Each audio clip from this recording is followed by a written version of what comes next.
আজ আমি ছোট্ট একটা গল্প দিয়ে আমার বক্তব্য শুরু করব।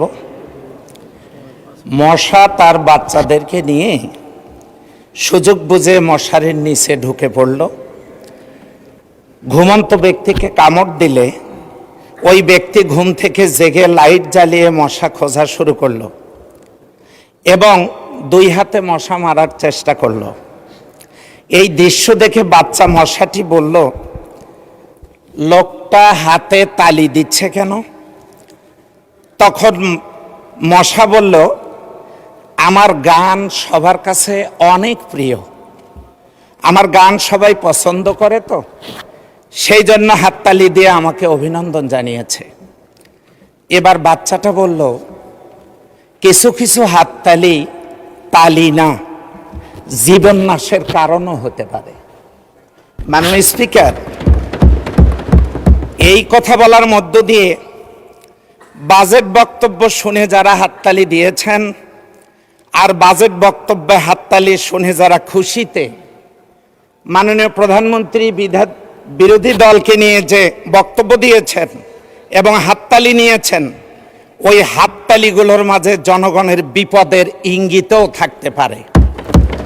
মাননীয় স্পিকার, 9,38,000 কোটি টাকার প্রস্তাবিত এই বাজেট এসেছে। আমরা কথা কিছু বলবই, এটা শুনবার ধৈর্যও থাকা দরকার। পার্লামেন্টের প্রথম অধিবেশনে বিরোধী দলীয় নেতা বলেছেন, সরকারের ভালো কাজের আমরা প্রশংসা করব, সুপারিশ করব, অন্যায় করলে প্রতিবাদ করব, কিন্তু আমাদের কথা শোনার ধৈর্যও তাদের নাই। মাননীয় স্পিকার, এই বাজেটে উচ্চ মূল্যস্ফীতির ঝুঁকি যা বাজারে তার প্রবাহ বাড়িয়ে সাধারণ মানুষের কষ্ট বাড়িয়ে দেবে। ব্যাংকিং খাতের ভঙ্গুর দশা এবং খেলাপি ঋণ উত্তোলনে কার্যকর কোনো পদক্ষেপ নেই।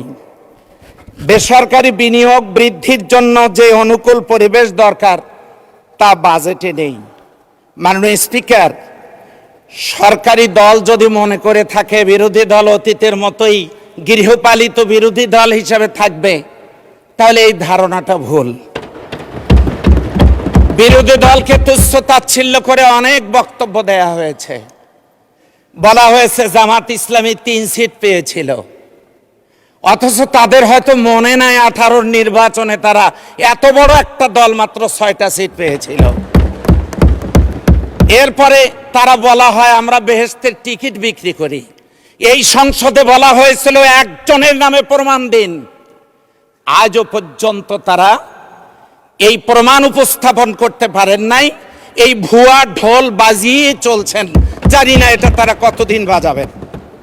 মাননীয় স্পিকার, আমি বিনয়ের সাথে বলতে চাই আমার এলাকার কিছু কথা। সেটা হচ্ছে এশিয়া মহাদেশের সর্ববৃহৎ কয়লার খনি আমার নির্বাচনী এলাকায়। বিদেশ থেকে উচ্চ মূল্যে কয়লা কেনার কথা বাজেটে এসছে, কিন্তু দেশের কয়লা দেশপ্রেম নিয়ে তোলার কোনো উদ্যোগ নেই। আপনার মাধ্যমে আমি জ্বালানি মন্ত্রী মহোদয়কে বলবো কয়লার খনি যেন উত্তোলন করা হয়। মাননীয় স্পিকার, স্কুল কলেজ বিশ্ববিদ্যালয়ের উন্নয়ন হোক, আমি তা চাই, কিন্তু সরকারি দলের পক্ষ থেকে একবারও বলা হয় নাই ইবতেদায়ী মাদ্রাসা, আলিয়া মাদ্রাসা, কওমি মাদ্রাসার উন্নয়নের ব্যবস্থার কথা তারা বলেন না। মাননীয় স্পিকার, সংসদ লবিতে ঢোকার সময় দেখি আল্লাহর প্রতি আস্থা এবং বিশ্বাস বড় ভালো লাগে, কিন্তু ওই কোরআনেই, ওই আল্লাহর নাজিল করা কোরআনেই আছে মাননীয় স্পিকার, যে ওমা ইউগনি আনহু মালুহু ইযা তারাদ্দা, কারো পতন যখন নেমে আসবে, কারিগরি সম্পদ আর ক্ষমতা কোনো কাজে লাগবে না। এটা আল্লাহর কোরআনের কথা। মাননীয় স্পিকার, সেই কারণে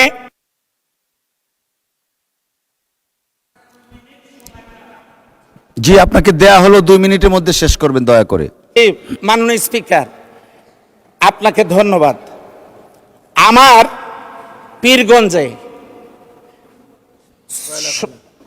1600 কিলোমিটার রাস্তা কাঁচা, জনদুর্ভোগ সীমাহীন পর্যায়ে চলে গেছে। এখানে অনেক আলোচনা হয়েছে, কোনো ব্যবস্থা হচ্ছে না মাননীয় স্পিকার।